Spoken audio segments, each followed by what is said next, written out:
이런 억만 죄악 속에서 나를 구원하신 그 하나님의 은혜 놀라와 그 감격 속에서 살아가는 것이 바로 성령이 충만한 성도들의 공통적인 특징이라는 것입니다. 안녕하세요. 주의 백성아 기도하라. 오늘 이 밤에 또 함께 기도에 참여해 주신 우리 모든 성도님들을 사랑하고 우리 주님의 이름으로 축복합니다. 오늘 이 기도 시간에도 하나님의 은혜, 성령의 충만함, 기도의 능력을 덧입는 우리 모든 성도님들 되시기를 주님의 이름으로 축원을 드립니다. 오늘은 다윗의 기도에 관해서 제가 잠시 하나님의 말씀을 나누고자 합니다. 앞에서 살펴보았던 여러 사람들의 기도와는 달리 오늘은 다윗이 하나님 앞에서 가슴을 찢고 회개한 이 회개의 기도에 관해서 함께 좀 말씀을 생각해 보려고 합니다. 오늘 말씀의 배경은요, 사무엘하 이제 10장부터 12장까지의 내용입니다. 이 사무엘하 10장에서 12장의 내용은요, 하나의 스토리로 연결되어 있는데 잠시 말씀을 드리면 사무엘하 10장에는요, 그 다윗이 이제 암몬 사람과 전쟁을 하는 그런 장면이 나옵니다. 암몬 사람들은 이제 다윗과 전쟁하기 위해서 동맹국을 형성을 해서 아람 사람들을 끌어들였는데 다윗의 군대가 먼저 암몬의 동맹국을 다 물리치고 쫓아내는, 그래서 전쟁에서 이 동맹국과 암몬의 그 동맹국과 승리하는 그 내용이 바로 이제 10장에 대한 내용이고요. 11장은 어떤 내용인가 하면 동맹국과의 전쟁에서 승리한 이 다윗의 군대는요, 이제 전쟁이 잠깐 이제 소강 상태로 들어갑니다. 대신에 암몬의 그 성을 둘러싸고 진친 상태에서 이제 소강 상태가 들어가고요. 그리고 11장에서 이제 11장 1절이 이렇게 시작을 하죠. 그 해가 돌아와 왕들이 출전할 때가 되매, 이게 무슨 말이냐면 이제 그 소강 상태가 끝나고 암몬과의 못다 이룬 이제 전쟁을 치러야 될 때가 왔다라는 것입니다. 치열한 전쟁이 예상되는 그러한 전투이죠.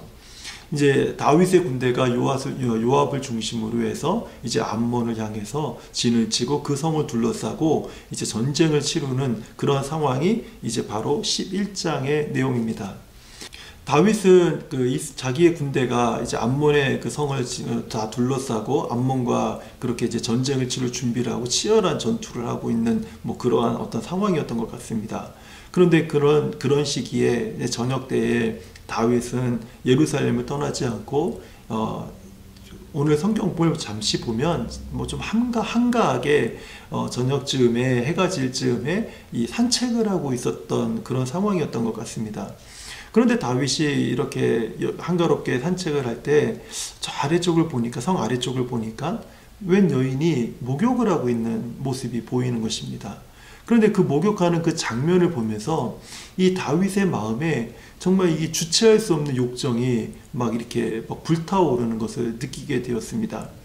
다윗이 자기에게 막 이렇게 불타오르는 이 욕정을 참지를 못하고 결국에는 그 여인을 성으로 불러들이게 됩니다. 그리고 그 여인과 동침하게 돼요. 다윗은 이 여인과 동침하기 전에 이 여인이 누구인지를 먼저 확인해 보았습니다. 확인해 보았더니 정말 자기에게 충성스러웠던 그 병사 중에 한 사람의 아내였습니다. 그 병사의 이름이 우리아였습니다. 우리아는요, 다윗에게 아주 충성스러운 부하였고요.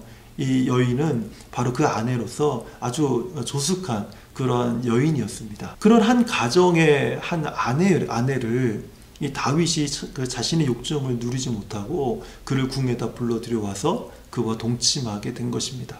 그런데 문제가 더 심각해진 게 그 한 번의 동침을 통해서 이 여인이 임신을 해버리는 거예요. 그 임신한 사실을 다윗에게 알리니까 다윗이 덜컥 겁이 난 것입니다. 그래서 다윗은 자신의 잘못을 숨기고자 해서 전장 중에 있었던 우리아를 불러들입니다. 그리고 불러들여서 그가 이제 집에 들어가서 아내와 동침하기를 바랬던 거죠. 그런데 이 우리아가 얼마나 충성스러웠냐면 다윗이 성으로 다시 불러들이니까 거기에서 집에 가지 않고 그냥 그 성에서 잠을 자게 된 겁니다. 그 이유가 뭐냐면 아니 자기의 동료들은 지금 밖에서 저렇게 전쟁을 치르느라 그 생명을 걸고 싸우고 있는데 자기가 어떻게 편하게 집에 가서 잠을 잘 수 있겠냐는 거예요. 근데 다윗은 이러한 우리아의 충성심을 보고 막 정말 막 그 마음이 기쁘고 정말 믿음직스럽다 이런 마음을 갖는 것이 아니라 걱정이 되는 거예요. 들어가서 자기 집에 가서 자기 아내와 자야 그리고 아내가 임신하게 되면 자기가 잘못한 죄를 숨길 수가 있는데 이 우리아가 너무 충성스러운 겁니다. 그래서 술을 먹이고 또 이제 취하게 한 다음에 집을 보내려고 했는데 역시 그날도 집에 들어가지 않게 된 거예요. 할 수 없이 다윗은요 아주 악한 그 간궤를 이제 만들어냅니다. 요압에게 하나의 편지를 써서 이 우리아를 통해 보냅니다. 그리고 요압에게 이렇게 말을 해요. 우리아를 데리고 성 가까이 가라. 그리고 거기서 암몬의 그 군대가 아주 맹렬하게 공격을 하면 우리아만 놔두고 모든 군대는 철수해라. 한마디로 이제 살인을 계획을 한 것이죠. 그래서 이 다윗의 악한 계획을 요압이 실행을 해서 결국 전장에서 우리아가 목숨을 잃게 됩니다. 그리고 나서 우리아의 전사 소식이 들리자 다윗은 그의 아내를 왕궁으로 이제 불러들여서 자기 아내를 삼아버립니다. 하지만 이러한 모든 다윗의 악한 계획을 하나님이 아셨습니다. 그래서 하나님은 다윗에게 나단이라고 하는 선지자를 보냅니다. 그러면서 나단이 다윗에게 가서 하나의 이제 재밌는 흥미로운 스토리를 이야기를 합니다. 물론 우리들에게는 흥미롭죠. 하지만 다윗에게는 정말 뼈아픈 스토리가 되는 것이죠. 나단이 다윗에게 한 이야기를 들려줍니다. 한 마을에 이제 부자가 살고 있었습니다. 그리고 그 마을에 가난한 사람도 살고 있었는데 부자에게는 셀 수 없이 심이 많은 소와 그리고 양들이 많이 있었지만 이 가난한 사람에게는 암양 새끼 한 마리밖에 있지 않았습니다. 그 암양은 이 가난한 사람에게 정말 그 딸과도 같은 그런 존재였습니다. 그래서 함께 먹고 함께 마시고 함께 눕고 그리고 함께 자라는 자기 자식들과 함께 자라게 하는 그런 귀한 양이 바로 이 암양 새끼였습니다. 그러니까 이 가난한 사람에게는 이 암양은요 마치 자기 딸처럼 소중한 양이었던 것이죠. 그런데 어느 날 부자에게 아주 귀한 손님이 찾아온 것입니다. 그래서 그 부자는 정말 극진하게 그 손님을 대접해야 되는데 이 부자의 마음에 욕심이 생긴 겁니다. 언제부터인지 모르겠지만 그 가난한 사람이 그렇게 아꼈던 그 암양 새끼가 그렇게 가지고 싶었던 겁니다. 그래서 그 암양 새끼를 빼앗아다가 자기에게 찾아온 정말 귀한 손님을 아주 극진하게 대접을 한 것입니다.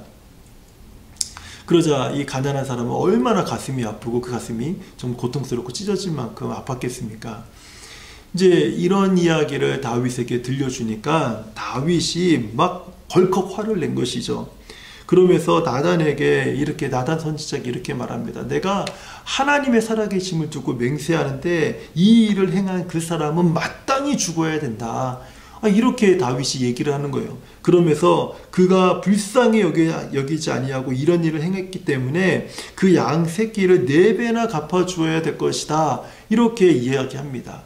이것이 이제 12장의 스토리예요. 그런데 여기서 아주 충격적인 메시지, 하나님의 메시지를 다윗에게 나단 선지자가 전합니다. 왕이시여, 그 부자가 바로 당신입니다. 그 부자가 바로 당신입니다.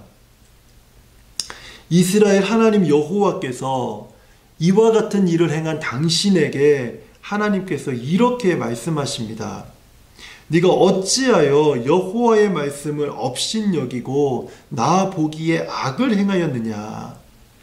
네가 칼로 햇사람 우리아를 치되 암몬 자손의 칼로 죽이고 그의 아내를 빼앗아 네 아내를 삼았도다. 이런 정말 하나님의 엄중한 메시지를 다윗에게 전한 것이죠. 그러면서 나단 선지자가 다윗에게 이런 메시지를 전합니다. 하나님께서 이르시되 내가 너를 이스라엘의 왕으로 기름 붓기 위하여 너를 사울의 손에서 구원하지 않았느냐. 그리고 내 주인의 집을 네게 다 주지 않았느냐. 내가 너를 사울의 손에서 구원하였고 사울에 속한 그 모든 것들을 너에게 다 주지 않았느냐. 심지어 네 주인의 아내들은 네 품에 두지 않았느냐. 그러니까 사울에 속한 모든 여자들을 네 품에 내가 다 두지 않았느냐. 실제적으로 다윗은 아내들이 굉장히 많았습니다. 그리고 후궁들도 많았고요. 그러니까 다윗의 주변에는 여인들이 굉장히 많았습니다. 그가 또 다른 여인을 욕심낸다라는 것은 어떻게 보면 굉장한 욕심이었다라는 것이죠. 그리고 하나님께서 이스라엘과 유다 족속을 내게 맡겨주지 않았느냐. 그러니까 하나님은요, 다윗에게 셀 수 없는, 마치 그 부자가 셀 수 없이 심이 많은 소와 양을 가졌던 것처럼 다윗에게 그러한 축복을 다 주셨다라는 거예요. 그러면서 하나님이 더불어서 이렇게 말씀하세요. 네가 이것도 부족하였더라면 내가 이것저것을 너에게 더해 주었을 것인데 네가 어찌하여 여호와의 말씀을 업신여겨서 이와 같이 행하였느냐, 이 악한 일을 행하였느냐 라고 나단 선지자는요, 하나님의 말씀으로 다윗을 강하게 책망을 합니다. 이러한 책망을 듣자 다윗이 한 행동이 하나님 앞에서 연약한 모습으로 살아가는 우리 많은 성도들에게 귀감이 되는 모습을 다윗이 보여주어요. 다윗의 행동은 심히 약한 행동이었지만 이 메시지, 하나님의 책망의 메시지를 들은 다윗은요, 그 자리에서 바로 바짝 엎드립니다. 바짝 엎드려요. 그리고 다윗이 나단 선지자 앞에서 이야기합니다. 이렇게 이야기를 해요. 내가 하나님 앞에서 내가 범죄하였습니다. 내가 하나님 앞에서 범죄하였습니다. 나단 선지자 앞에 바짝 엎드려서 다윗이 이런 고백을 합니다. 그리고 그러면서 회개한 그 회개의 모든 내용이 바로 시편 51편의 내용입니다. 성도님들, 오늘 이 시편 51편의 다윗의 회개에 대한 내용을 잠시 들어보면서 오늘 우리가 하나님 앞에서 부족하다 할지라도 다윗이 하나님 앞에 회개한 이 내용을 우리가 들으면서 이 회개의 내용이 오늘 우리들의 회개가 되고 우리가 하나님 앞에 바짝 엎드리는 그런 모습을 갖는 저와 우리 성도님들이 되었으면 좋겠습니다. 다윗은요, 하나님 앞에 이렇게 고백합니다. 하나님이여, 주의 인자하심을 따라 내게 은혜를 베풀어 주십시오. 주의 많은 긍휼을 따라 내 죄악을 지워 주십시오. 나의 죄악을 맑게 씻으시고 나의 죄를 깨끗하게 제하여 주십시오. 물은 나는 내 죄가를 아오니 내 죄가 항상 내 앞에 있습니다. 다윗은 자신의 죄를 정확하게 이제 깨달은 것입니다. 그리고 하나님 앞에 이렇게 회개하는 것이죠. 그러면서 5절에 시편 51편 5절에 이렇게 말해요. 내가 죄악 중에서 출생하였습니다. 내가 죄악 중에서 출생하였기 때문에, 어머니가 죄 중에서 나를 잉태하였기 때문에 죄를 짓는 것이 내게 너무나도 당연한 일입니다. 나는 죄를 사모하고 나는 죄를 따르는 사람이고 내 앞에 항상 죄가 있기 때문에 내가 하나님의 말씀에 조금만 벗어나면 나는 죄를 지을 수밖에 없는 이런 연약한 자입니다. 이런 고백을 다윗이 하게 됩니다. 그러나 주께서는 중심이 진실함을 원하시오니, 하나님은 정말 그 중심의 진실함을 원하시오니 하나님의 말씀으로 내게 가르쳐 주십시오. 내게 가르쳐 주십시오. 그리고 우슬초로 나를 정결하게 하여 주십시오. 하나님의 말씀으로 하나님께서 나를 정결하게 하시고 나를 깨끗하게 하시면, 그러면 내 죄가 씻어지고 내가 용서받을 줄 압니다. 내 죄가 눈보다 희어질 것을 제가 압니다. 이렇게 지금 다윗이 하나님 앞에 기도하고 있는 것입니다. 그러면서 10절, 11절, 12절에서 굉장히 중요한 다윗이 고백을 합니다. 이 말씀이 오늘 우리들이 하나님 앞에서 연약함들이 드러났을 때 이 다윗의 고백이 바로 우리들의 고백이 되기를 바랍니다. 하나님이여, 내 속에 정한 마음을 창조하시고 내 안에 정직한 영을 새롭게 하여 주옵소서. 하나님이여, 내 속에 정한 마음을 창조하여 주시고, 참 이게 귀한 고백이에요. 우리 안에는요, 정직한 마음을 가질 수가 없다라는 거예요. 그래서 하나님께서 우리 안에 그 정직한 마음을 창조해 주시지 아니하시고는 우리에게는 정직한 영으로 하나님 앞에 회개할 수가 없다라는 것입니다. 왜요? 우리가 죄악 중에 출생했기 때문에, 우리가 죄악 중에 태어났기 때문에, 원래 우리의 본성 자체가 죄악된 본성을 가지고 있기 때문에 우리는 정직하게 우리의 죄를 하나님 앞에 고백할 수 없다라는 것이에요. 그래서 다윗은 이렇게 고백하는 것입니다. 하나님, 내 안에 정직한 영을 창조하여 주십시오. 이렇게 기도하는 것이죠. 그리고 11절에 이렇게 말합니다. 나를 주님 앞에서 쫓아내지 마시고 주의 성령을 내게 거두지 마시옵소서. 다윗의 위대함은 바로 여기에 있습니다. 다윗이 정말 위대한 성군이어서 그가 위대한 것이 아닙니다. 다윗이 정말 모든 하나님의 말씀을 다 지켜 행했기 때문에 다윗이 위대했던 것이 아닙니다. 다윗은요, 정말 하나님을 누구보다도 사랑한 사람이었기 때문에 다윗이 위대했던 사람이 아니에요. 다윗은요, 우리와 같이 연약한 사람이었습니다. 그러나 다윗이 나단 선지자로부터 자기를 책망하는, 회개를 촉구하는 하나님의 말씀을 들었을 때 그 자리에서 바짝 엎드리는 그의 겸손함이 그를 위대하게 만들었고요. 그리고 그의 죄가를, 자신의 죄악을 정직하게 인정하는 그 겸손함이 그를 위대하게 만든 것입니다. 그리고 이 11절에서 하나님, 내가 잘못했습니다. 하지만 나를 주님 앞에서 쫓아내지 마십시오. 주님의 성령을 내게 거두지 마십시오. 이것이 다윗을 위대하게 만드는 것입니다. 다윗은 변명하지 않았습니다. 다윗은 핑계대지 않았습니다. 다윗은 자신의 책임을 다른 사람에게 돌리지 않았습니다. 다윗은 그저 하나님 앞에서 자기가 가지고 있고 자기가 누리고 있고 자기가 소유하고 있는 그 모든 것보다도 더 소중한 것이 무엇인가 하면 하나님 앞에서 살아가는 것입니다. 하나님의 성령의 임재 속에서 살아가는 것입니다. 이것이 다윗에게 있어서 그 어떤 것보다도 소중했던 것입니다. 다윗은 그것을 알고 있었기 때문에 바로 하나님 앞에서 살아가는, 그 하나님의 임재 속에서 살아가는 그 삶이 그 어떤 것보다 소중하다는 것을 알고 있었기 때문에 이 믿음이 다윗을 위대하게 만들었던 것입니다. 나를 하나님 앞에서 쫓아내지 마십시오. 하나님, 어떠한 벌을 내려도 내가 달게 받겠습니다. 어떠한 징계를 하셔도 내가 받겠습니다. 하지만 나를 하나님 앞에서 쫓아내지 마십시오. 하나님의 성령을 내게서 거두지 마십시오. 하나님의 성령이 나를 떠나는 그 순간부터 나는 비참해집니다. 나는 조롱거리가 됩니다. 나는 어떤 것도 할 수 없는 무지한 자가 됩니다. 하나님의 성령을 내게 거두지 마십시오. 이 기도가 다윗을 위대하게 만든 것입니다. 그리고 마지막으로 다윗은요, 주님의 구원의 즐거움을 내게 회복시켜 주십시오. 이 참 중요한 기도예요. 우리가 하나님 앞에서 죄를 범하고 우리가 하나님 앞에서 연약한 모습으로 우리가 죄 앞에 우리가 노출되었을 때, 그때 모든 구원받은 성도들에게 드러나는 공통적인 특징은요, 구원의 감격, 구원의 즐거움이 사라진다는 것입니다. 구원의 가치가 우리 삶에서 사라진다는 거예요. 그러나 하나님의 성령이 충만한 성도들의 성도들의 공통적인 특징은 구원의 감격 속에서 살아가게 된다는 거예요. 이런 억만 죄악 속에서 나를 구원하신 그 하나님의 은혜 놀라와 그 감격 속에서 살아가는 것이 바로 성령이 충만한 성도들의 공통적인 특징이라는 것입니다. 그러나 죄악에 노출된 성도들의 특징은 안타깝게도 이 구원의 감사가 없고 구원의 감격이 없습니다. 성도님들, 오늘 나의 삶 속에서 구원의 감사가 없습니까? 구원의 감격이 없습니까?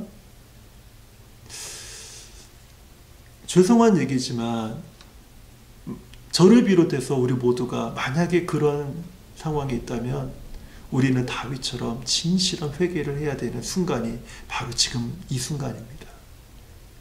오늘 내게 구원의 감격이 없다면, 오늘 내게 구원의 감사가 없다면, 내가 죄인됨을 깨닫지 못하고 억만 죄악에서 나를 구원하신 그 예수 그리스도의 은혜가 없다면 지금 이 순간이 우리가 회개해야 되는 순간이라는 거예요. 다윗처럼 하나님 앞에 바짝 엎드려서 내 중심의 회개, 가슴을 찢는 회개가 오늘 우리에게 필요하다라는 것입니다. 다윗은요, 이러한 회개를요, 그냥 한 것이 아닙니다. 16절을 보면 주께서는 제사를 기뻐하지 아니하시나니 그렇지 아니하면 내가 드렸을 것이라. 하나님은 제사를 기뻐하지 않는다. 여러분, 회개를 대신하려고 하는 그 어떤 행동도 하지 말라는 거예요. 하나님이 기뻐하시는 것은요, 제사를 기뻐하시는 것도 아니고 번제를 기뻐하는 것이 아닙니다. 하나님이 기뻐하시는 제사는 상한 심령의 제사라는 거예요.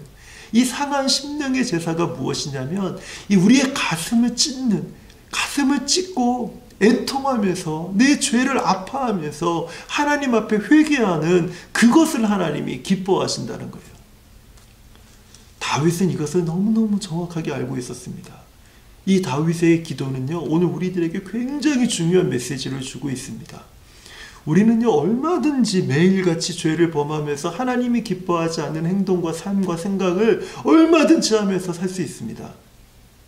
그러나 그것보다 더 중요한 것은요, 우리가 그런 죄악된 행동과 모습이 또 죄악 가운데 우리가 다 노출되었을 때 우리가 기억해야 될 것은 내 가슴을 찢고 중심으로 하나님 앞에 회개하고 돌이키는 그것을 하나님이 원하신다는 것을 기억해야 됩니다. 다시 말씀드리면 우리가 가슴을 찢고 하나님 앞에 드리는 회개의 기도를 대신할 것은 아무것도 없다라는 거예요. 오직 예수 그리스도의 십자가 보혈을 붙들고 가슴을 찢고 하나님 앞에 엎드려 기도하는 것만이 우리의 죄가가 깨끗하게 씻어지고 하나님 앞에 다시 한번 성령의 충만한 삶을 살아가게 되고 하나님의 거룩한 임재 속에 살아가게 되는 유일한 방법이 바로 이것밖에 없다라는 것입니다. 만약에 오늘 우리 삶 가운데 하나님이 우리를 위해 구원해 주신 예수 그리스도 그 십자가의 구원의 의미가 너무 가치가 없고 아무런 의미도 없는 것이라면 오늘 우리가 회개해야 되는 시간이라는 것을 우리가 기억하시기를 바랍니다. 오늘 우리가 이 다윗의 회개를 다시 한번 생각해 보면서 주의 백성아 기도하라, 우리가 함께 기도할 때 그곳에서 회개하는 하나하나의 회개가 나의 중심의 회개가 되어서 다시 한번 하나님 앞에 구원의 즐거움이 회복되고 성령이 충만하고 기도의 능력을 힘입어서 이 세상에서 승리하는 저와 우리 모든 성도님들 되시기를 주님의 이름으로 축원드립니다.